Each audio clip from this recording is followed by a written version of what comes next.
नमस्कार साथियों, दिव्यम क्लासेस सीकर में पुनः आपका स्वागत है। पिछले वीडियो में हमने आरबीएससी की कक्षा 10 की किताब के अंदर प्रायिकता की जो महत्वपूर्ण परिभाषाएं थी उनके ऊपर डिस्कस किया था। अब आज की क्लास में हम प्रायिकता का जो मूल सूत्र है उसको देखते हुए अभ्यास प्रश्नों पर चर्चा करेंगे। तो देखिए, यदि किसी अभिप्रयोग के कुल परिणाम n है तथा उनमें से m परिणाम किसी विशेष घटना जिसको हमने ई नाम दिया है के अनुकूल है, तब घटना ई के घटित होने की प्रायिकता, यहां घटना को ई से नाम दिया है, कुल परिणाम को अपन ने एन लिखा है और इन एन परिणामों में से जो घटना घटित हो रही है या जो रिजल्ट प्राप्त हो रहे हैं उसको हमने एम नाम दिया है। तो पी ऑफ ई अभिप्रयोगों की संख्या जिनमें घटना घटी है यानी कि जो अपने को रिजल्ट प्राप्त हुए हैं वो तो है एम, और अभिप्रयोग की कुल संख्या को हमने दिखाया है एन से। अभिप्रयोग की कुल संख्या का मतलब हो गया, देखिएगा, निशेष घटनाएं। अभिप्रयोग की कुल संख्या का मतलब है यहां पर निशेष घटनाएं, यानी कि कोई भी परिणाम शेष नहीं। जैसे एक सिक्के को अगर अपन उछालते हैं तो उसके अंदर हेड और टेल केवल ये दो परिणाम प्राप्त हो सकते हैं, इसलिए यहां पर अभिप्रयोग की कुल संख्या एक सिक्के के लिए कितनी हो जाएगी, 2 हो जाएगी। तो अनुकूल घटना को देखो, हमने एक डेफिनेशन में एक अलग तरीके से भी बताया था, कुल निशेष स्थितियों में से वे घटनाएं जो किसी विशेष घटना के घटित होने के पक्ष में हो। तो जो विशेष घटना है वो अपना रिजल्ट है। जैसे हेड आने की संभावना कितनी है, टेल आने की संभावना कितनी है। अगर एक ताश की पत्ती से हम कोई पत्ता खींचते हैं तो उसमें के अंदर बादशाह आने की प्रायिकता क्या है, संभावना क्या है, तो ये घटना हो गई है। तो बादशाह 4 होते हैं और 52 कुल पत्ते होते हैं, यानी कि निशेष घटना 52 है। कुल 52 परिणाम अपने को प्राप्त हो सकते हैं, उनमें से बादशाह प्राप्त होने की संभावना ये हो जाती है इस तरीके से। तो कुल मिलाकर जो प्रायिकता है वह हमें m बटा n के रूप में प्राप्त हो रही है। इसको हमने सूत्र के रूप में लिख दिया, जहां पर m क्या आपकी अनुकूल स्थितियां है, अनुकूल स्थितियां है, और n जो है वह निशेष घटना है, निशेष घटनाएं हैं। तो इस तरीके से प्रायिकता की जो गणितीय परिभाषा है वह हमें, अगर एक की जगह अपन घटना को ए से डिनोट करें तो पी ऑफ ए, ये किताब के अनुसार मैंने यहां पर लिखा है, यदि आप किताब पढ़ते हैं तो बाकी प्रतीक कुछ भी लिखे आपको इससे विचलित नहीं होना है। तो प्रायिकता एक की अनुकूल स्थितियां जिसको एम दिखाया है और एक की निशेष घटना जिसको एन दिखाया है। अब हम यहां पर देखो रिजल्ट को देखते हैं, यदि अनुकूल स्थितियों के बराबर निशेष घटनाएं हो तो परिणाम क्या प्राप्त होता है, प्रायिकता क्या प्राप्त होती है। अगर m बराबर n हो तो देखिए m बराबर n होने का मतलब हो गया m बराबर n, तो n की जगह भी आप m लिख दीजिए। अब m बराबर n है तो m की जगह क्या लिखे, n लिखे, या n की जगह m लिखे। तो इसको आप इस तरीके से भी लिख सकते हैं, n बटा n, m की जगह n या n की जगह m। तो इसका मान क्या होता है, 1। तो हमें प्रायिकता का जो मान है वह 1 प्राप्त होता है, यानी कि प्रायिकता का ये अधिकतम मान हो गया है। अब यदि कोई अभिप्रयोग हम करते हैं और हमें उसके अंदर कोई भी अनुकूल स्थिति प्राप्त नहीं होती, यानी कि परिणाम 0 प्राप्त होता है, तो उस स्थिति में प्रायिकता देखो क्या होगी, पी ऑफ ए m बटा n, m 0 हो गया है इसलिए m की जगह 0 लिख दिया और n आपका 1 है। एक प्रयोग करते हैं रिजल्ट 0 मिलता है तो इसका मान अपने को 0 मिल गया है। तो हम इसके आधार पर क्या कह सकते हैं कि जो प्रोबेबिलिटी होती है, जो प्रायिकता होती है, उसका न्यूनतम मान तो 0 होता है और अधिकतम मान कितना होता है, 1 होता है। तो कुल मिला के प्रायिकता का जो मान है वह 0, जिसमें स्वयं सम्मिलित है 0 और 1, वो भी सम्मिलित है, 1 भी हो सकता है और 0 भी हो सकता है, और इन दोनों के बीच के जो मान है वो प्रायिकता के मान होते हैं 0.1, 0.2, 0.3, इस तरीके से अलग अलग जो भी परिणाम अपने को प्राप्त हो डिवाइड करने पे वो मान अपने को प्राप्त होते हैं। तो प्रायिकता का जो न्यूनतम मान है वह 0 होता है या 0 के बराबर होता है। प्रायिकता का जो अधिकतम मान है, प्रायिकता का जो अधिकतम मान है वह 1 हो सकता है या 1 के बराबर हो सकता है, ग्रेटर देन और इक्वल, यानी कि 1 से अधिक तो नहीं होगा लेकिन 1 के बराबर हो सकता है, और 0 के बराबर हो सकता है, 0 के बराबर हो सकता है लेकिन 0 से कम नहीं हो सकता। 0 से कम होने का मतलब यहां 0 आ गया तो इधर माइनस में नहीं जाएगा प्रायिकता का मान, इधर प्लस में भी आप 1 से ज्यादा नहीं बढ़ पाएंगे, यानी कि 0 और 1 के बीच में ही प्रायिकता का मान विद्यमान रहता है। तो इस प्रकार हम क्या कह सकते हैं कि जो प्रायिकता है उसका मान 0 या 0 के बराबर होता है और 1 या 1 से कम होता है। तो यहां लेस देन अपन लगा सकते हैं, प्रायिकता का जो मान है 0 से बड़ा होता है या 0 के बराबर होता है और प्रायिकता का जो मान है वह 1 से छोटा होता है, लेस देन या 1 के बराबर होता है। तो इस चीज को भी आप याद रखिएगा इस तरीके से कि जो प्रायिकता है उसका मान लेस देन और इक्वल टू 1 होता है और ग्रेटर देन और इक्वल टू 0, 0 से बड़ा या बराबर, 1 से छोटा या 1 के बराबर। अब देखिए अपन एक अलग चीज देखते हैं। अभी तक हमने देखा है कि प्रायिकता का मान 0 और 1 के मध्य होता है। तो कोई भी अभिप्रयोग हम करते हैं तो उसके अंदर जो भी अनुकूल स्थितियां प्राप्त होती है उसके अनुसार अपन प्रायिकता का मान ज्ञात करते हैं। तो वो तो घटना के घटित होने का मान हमने ज्ञात किया कि कोई घटना घटित हो रही है तो उसकी प्रायिकता क्या होती है। अब हम ज्ञात करेंगे कि अगर कोई घटना घटित हो रही है तो उसके साथ नहीं घटित होने वाले परिणाम भी होते हैं। जैसे एक सिक्के को उछालते हैं तो हेड तो आ गया लेकिन टेल नहीं आया है, तो टेल नहीं आने की प्रायिकता क्या है। तो घटना एक घटित नहीं होने की प्रायिकता क्या होगी। तो यहां पर घटना के घटित नहीं होने की प्रायिकता को अपन P ऑफ A बार से डिनोट कर रहे हैं। तो जहां पर बार लगा हुआ है इसका मतलब वो घटना के घटित नहीं होने की बात पूछ रहा है। तो देखिए इसको हम कैसे ज्ञात करेंगे। घटना घटित नहीं हो रही है, अपने पास कुल अभिप्रयोग है देखो n, उसमें से m अनुकूल स्थितियां है यानी कि m रिजल्ट प्राप्त हो रहे हैं अपने को। अब कुल रिजल्ट में से यदि हम m को घटा देते हैं तो यहां जो भी मान प्राप्त होगा वो उस परिणाम के घटित नहीं होने का परिणाम प्राप्त होगा। यानी कि घटित नहीं होने की अनुकूल स्थितियां अपने पास n-m है। तो अनुकूल स्थितियों में हम निशेष घटनाओं का डिवाइड करते हैं, तो घटना के घटित नहीं होने की जो अनुकूल स्थिति है वो तो n-m होगी और अपने पास जो कुल निशेष घटनाएं हैं वो n है। तो m/n के अनुसार हम प्रायिकता को लिखते हैं तो m की जगह यहां पर n-m हो जाएगा क्योंकि हम बार का ज्ञात कर रहे हैं यानी कि घटना के घटित नहीं होने की प्रायिकता। तो n-m/n, अब n से दोनों में डिवाइड कर देते हैं तो n/n माइनस m/n, n से n कट गया 1 माइनस m/n। अब m/n देखो हमें क्या मिल गया है, ये अपने को घटना के घटित होने की प्रायिकता मिली है जिसको हमने P ऑफ A के रूप में लिखा है। तो घटना के घटित नहीं होने की प्रायिकता जो है 1 माइनस घटना के घटित होने की प्रायिकता के बराबर होता है। यानी कि प्रायिकता के अधिकतम मान में से घटना के घटित होने की प्रायिकता जो प्राप्त होती है उसको घटा देने पर हमें उस घटना के घटित नहीं होने की प्रायिकता का मान प्राप्त हो जाता है।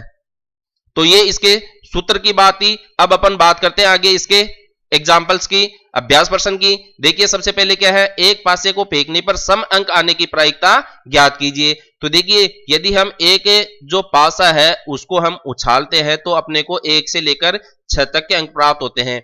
यानी कि अपने पास जो निशेष घटनाएं हैं किसी भी अभिप्रयोग के अंदर उसके कुल कितने परिणाम प्राप्त हो सकते हैं वो निशेष घटनाएं कहलाती है, वो n कहलाता है। तो यहां पर अपने पास 6 है क्योंकि हम एक पासे को उछाल रहे हैं तो एक पासे के अंदर 1 से लेकर 6 तक के अंक आ सकते हैं। तो कुल परिणाम कितने हो गए 6। इन कुल परिणामों को अपन निशेष घटनाएं कहते हैं।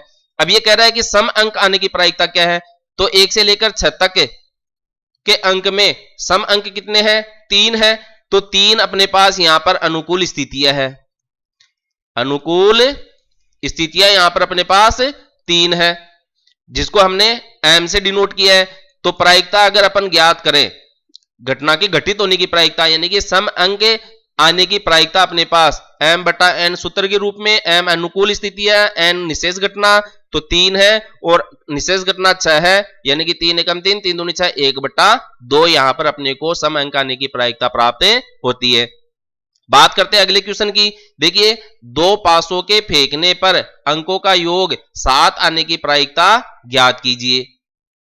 अब हम 2 पासे फेंकते हैं, अपने पास कितने पासे हैं 2 पासे हैं। ये जिस तरीके से ये मैंने एक डायस ये बनाया और दूसरा डायस ये बना दिया है, ये 2 पासे हैं। तो सबसे पहले तो हम ये देखते हैं कि इसके अंदर निशेष घटना कितनी है यानी कि कुल परिणाम जिसको हमने n लिखा है ये कितने हैं। तो देखिए यदि आप एक पासे को 2 बार फेंकते हैं या 2 पासे को 1 बार फेंकते हैं तो दोनों ही स्थितियों में इसके जो कुल परिणाम है वो 6 की घात 2 के रूप में प्राप्त होते हैं। ये पिछले वीडियो में हमने देखा। इसी तरीके से यदि आप 2 सिक्कों को 1 बार उछालते हैं या एक सिक्के को 2 बार उछालते हैं तो उसके अंदर जो कुल निशेष घटना है वो 2 की घात 2 के रूप में प्राप्त होती है। इसलिए 2 पासों को फेंकने पर अपने पास जो n का मान है 6 की घात 2 के रूप में प्राप्त होता है, यानी कि 36 निशेष घटनाएं अपने पास है।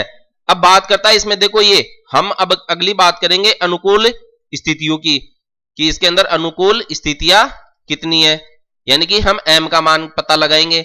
तो m का पता लगाना है तो m क्या है, अपने को रिजल्ट कितने मिल रहे हैं। तो इसमें रिजल्ट 2 पासों को फेंकने पर अंकों का योग 7 आने की बात कर रहा है ये।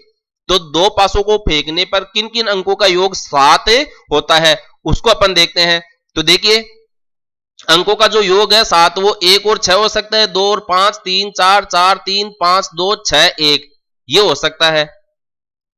अब इसमें देखिए अपने पास पासे 2 है, अपने पास क्या है, पासे 2 है, तो इसमें 1 अंक आ गया, इसमें आपके पास फिर 2 आ गया और फिर अपने पास 3 आ गया।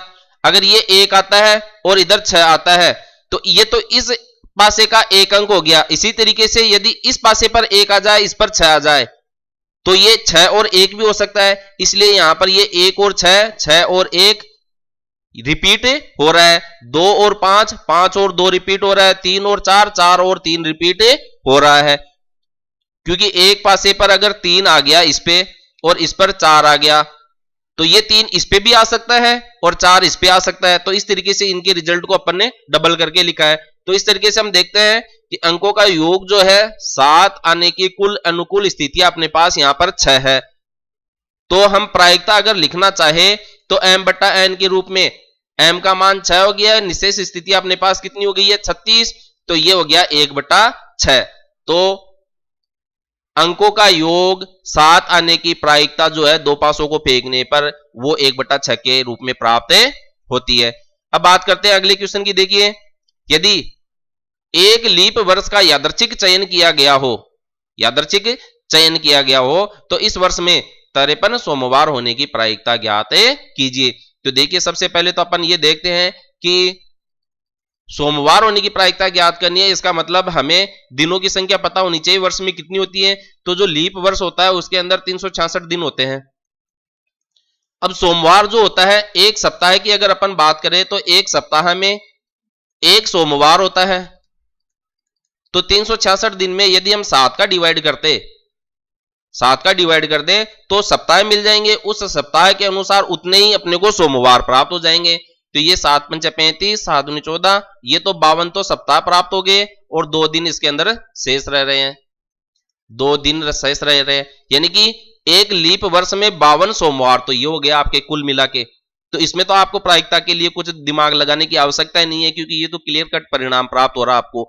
अब बात करते हैं अपन 2 दिन की। इन 2 दिनों में सोमवार होने की प्रायिकता क्या होगी, इन 2 दिनों में सोमवार होने की प्रायिकता क्या होगी। तो देखिए जो अपन वार लिखते हैं, जैसे हम सोमवार के बाद में आता है मंगलवार, तो उन 2 दिनों में 2 दिन कौन कौन से हो सकते हैं, सोम मंगल। फिर बात करें अगर मंगल और बुध हो सकता है, बुध और गुरु, फिर गुरु और शुक्र, फिर शुक्र और शनि, फिर शनि और रवि, और रवि और सोम। तो 2 दिन जो शेष रह रहे हैं वो इस युग्म के रूप में हो सकते हैं। या तो सोमवार के बाद में मंगलवार आता है, जैसे सप्ताह का जो नाम है सोमवार से शुरू करें तो सोम के बाद में मंगल, तो ये 2 दिन हो सकते हैं। फिर मंगल है, मंगल से शुरू करें तो मंगल और बुध हो सकता है, बुध और गुरु, गुरु और शुक्र, शुक्र और शनि, शनि और रवि, रवि और सोम। ये अपने पास जो 2 दिन शेष बच रहे हैं उन 2 दिनों के वार इस तरीके से इतने हो सकते हैं। तो देखिए ये जो 2 दिन बच रहे हैं उनमें से अपने पास देखो 1, 2, 3, 4, 5, 6, 7 युग्म प्राप्त हो रहे हैं, यानी कि जो निशेष घटना है वो अपने पास कितनी है, 7 है। अब इन 7 निशेष घटनाओं में से सोमवार की प्रायिकता अपने को ज्ञात करनी, तो सोमवार देखो किस किस युग्म में आ रहा है, एक तो ये पहले युग्म में और ये अंतिम युग्म में, यानी कि सोमवार कितने युग्मों में आ रहा है, 2। तो जो अभिप्रयोग अपन कर रहे हैं उसमें कितने रिजल्ट प्राप्त हो रहे हैं, 2, यानी कि अपने को m का मान प्राप्त हो रहा है 2। तो प्रायिकता अगर अपन लिखना चाहे यहां पर तो m बटा n के रूप में ये 2/7 प्रायिकता अपने को यहां पर प्राप्त हो जाती है। तो एक लीप वर्ष में 53 सोमवार होने की प्रायिकता जो होगी वह 2/7 होगी। बात करते हैं अगले क्वेश्चन की। 12 टिकटों पर एक एक संख्या 1 से 12 तक लिखी गई है। यदि उनमें से कोई एक टिकट का यादृच्छिक चयन किया जाए तो इस पर लिखी हुई संख्या के 2 या 3 के गुणज होने की प्रायिकता ज्ञात कीजिए। देखिए 12 टिकट है और 1 से लेकर 12 तक की संख्या लिखी गई है। अब ये 2 और 3 के गुणज की बात कर रहा है, तो 2 का गुणज क्या होता है, 2 का पहाड़ा बोल दीजिए आप, 2 4 6 8 10 और 12। इसी तरीके से 3 का गुणज होगा तो 3 6 9 और 12। मैंने 2 का पहाड़ा देखो 12 तक संख्या लिखी है, इसलिए 12 आने पर मैंने रोक दिया है, 3 का पहाड़ा 12 आने पर रोक दिया है। अब इससे ज्यादा बढ़ने की आवश्यकता ही नहीं है क्योंकि इससे ज्यादा नंबर टिकट पर लिखे गए नहीं है। अब बात करते हैं 2 और 3 के गुणज में कुल कितने अंक आ रहे हैं। जो रिपीट हो रहा है उसको आप माइनस कर दीजिए, बाकी सबको एक साथ लिख लीजिए। जैसे 2 है, 3 है, 4 है, फिर 6 रिपीट हो रहा है इसलिए 6 को एक बार लिखेंगे 8 है, 9 है, 10 है और 12 रिपीट हो रहा है तो 12 को भी एक बार लिखेंगे। यानी कि कुल मिलाकर 2 और 3 के जो गुणज है वो ये है अपने पास 2 3 4 6 8 9 10 और 12। तो ये सब क्या हो गया अपने पास निशेष घटनाएं हो गई है, जो कि कितनी हो गई है 1 2 3 4 5 6 7 8, सॉरी अनुकूल स्थितियां है ये अपने पास सारी 1 2 3 4 5 6 7 8। देखो 2 या 3 के गुणज होने की प्रायिकता पूछ रहा है, तो 2 और 3 का गुणज किन किन अंकों में आ रहा है, ये इन सब अंकों में आ रहा है।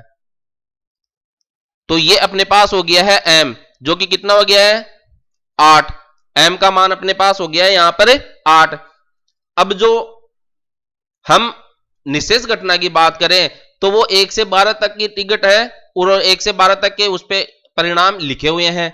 तो ये जो 12 है वो उन टिकटों में से अगर चयन करें तो 1 से लेके 12 तक की टिकट अपने पास प्राप्त हो सकती है परिणाम के रूप में।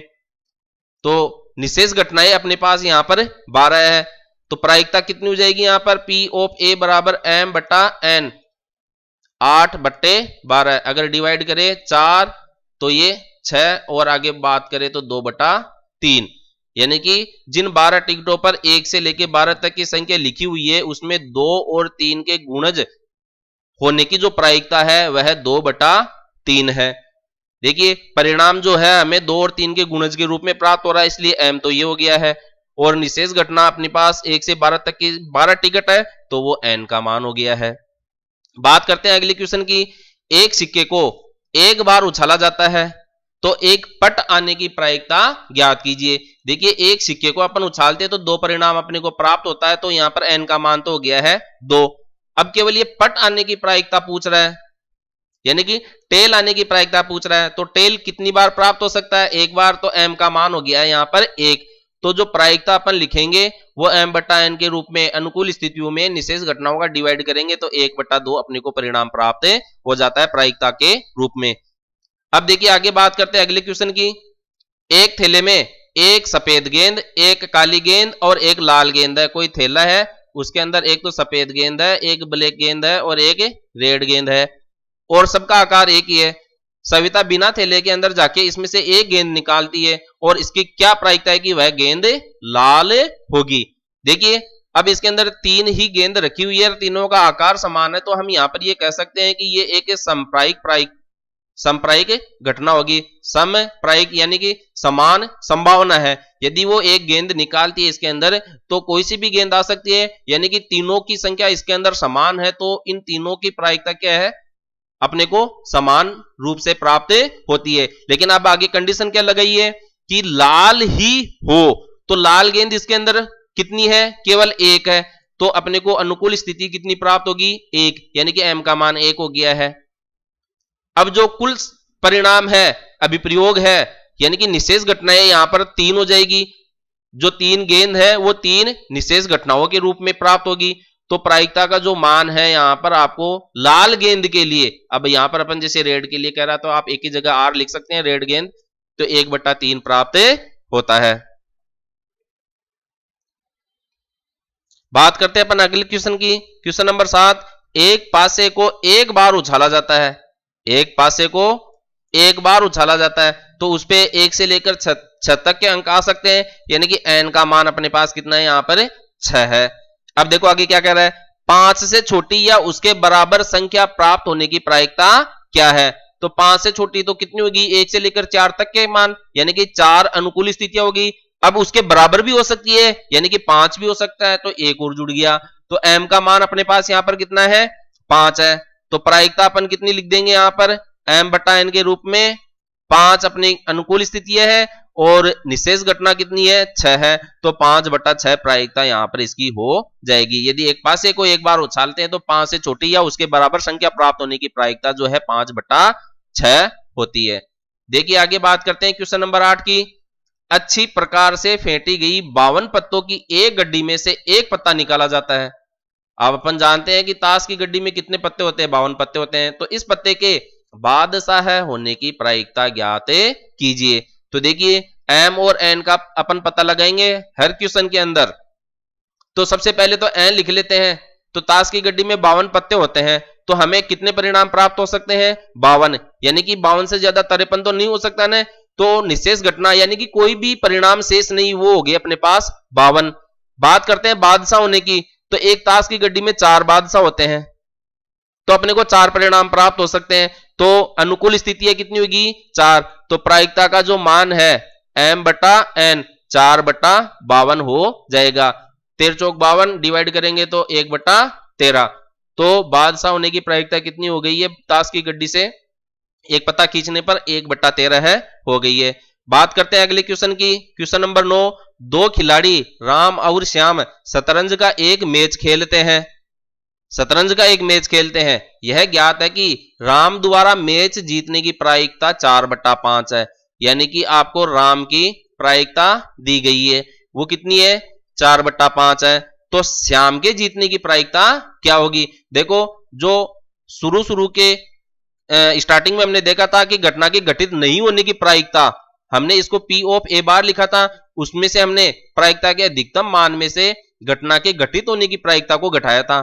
तो यहां पर घटना के घटित होने की प्रायिकता किसकी है, राम की है, और वो 4/5 है, यानी कि आपको यहां पर P ऑफ A दिया गया है 4/5। अब श्याम के जीतने की प्रायिकता क्या होगी। अब इस 4/5 को अपन अधिकतम मान 1 में से घटा देंगे तो अपने को श्याम के जीतने की प्रायिकता प्राप्त हो जाएगी। तो P Shyam, probability of Shyam कितनी हो जाएगी 1 - 4/5, तो ये हो गया 5 - 4/5 यानी कि 1/5। तो ये श्याम के जीतने की प्रायिकता यहां पर 1/5 के रूप में प्राप्त हो रही है। बात करते हैं अगले क्वेश्चन की। एक सिक्के को 2 बार उछाला जाता है, यानी कि एक सिक्के को 2 बार उछाला जाता है या 2 सिक्के को आप एक बार उछाले, तो अपने को निशेष घटनाएं कितनी प्राप्त होगी, वो 2 की घात 2 के रूप में, यानी कि 4। तो n का मान यहां पर अपने पास कितना है 4 है। अब कम से कम एक चित्त की प्रायिकता ज्ञात कीजिए, यानी कि आप एक सिक्के को 2 बार उछालते हैं या 2 सिक्के को एक बार उछालते हैं, तो अपने को कुल 4 परिणाम प्राप्त होते हैं। ये 4 परिणाम अपने को प्राप्त हो सकते हैं।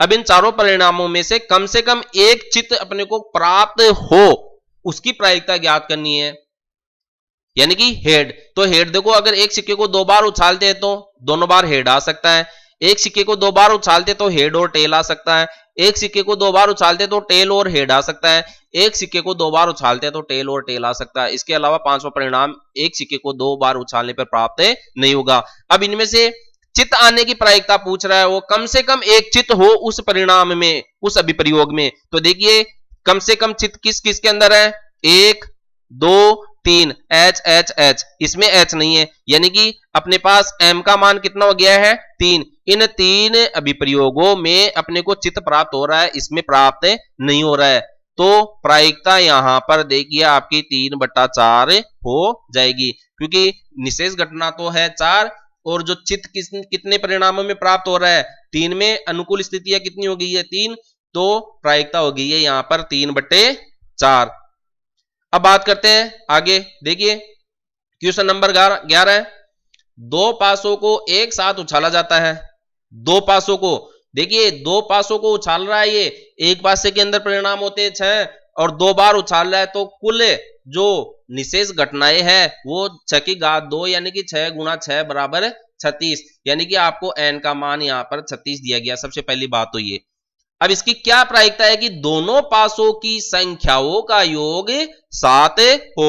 देखिए दोनों पासों की संख्याओं का योग 7 हो, तो दो पासे है अपने पास, तो उसमें दोनों पासों में अंकों का योग 7 होने की प्रायिकता क्या हो सकती है?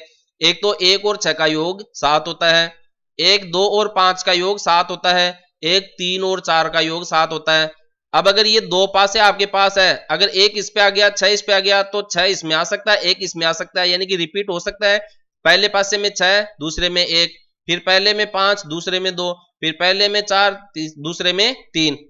तो ये टोटल अपने पास यहां पर रिजल्ट प्राप्त हो गए हैं, यानी कि अनुकूल स्थितियां अपने पास यहां पर कितनी है? 6 है, यानी कि ये m का मान अपने पास प्राप्त हो गया। अब इसके अलावा इन दो पासों को आप एक बार उछाले या एक पासे को आप 2 बार उछाले तो अंकों का योग 7, इससे अधिक बार प्राप्त नहीं हो सकता, यानी कि 7वां प्रकार यहां पर नहीं है।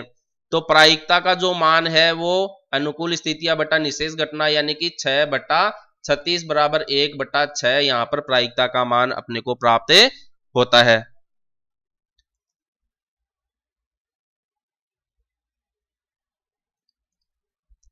तो इस प्रकार से हमने प्रायिकता की विभिन्न परिभाषाओं के साथ इसके गणितीय सूत्र, घटना के घटित होने और नहीं घटित होने की प्रायिकता के साथ विभिन्न प्रकार के अभ्यास प्रश्नों पर चर्चा की है। अगले वीडियो में और अधिक रुचिकर सवालों के साथ प्रस्तुत होंगे। तब तक बने रहिए, अभ्यास करते रहिए, सीखते रहिए। Practice more and more, always remember, math is a game, play it with practice. धन्यवाद।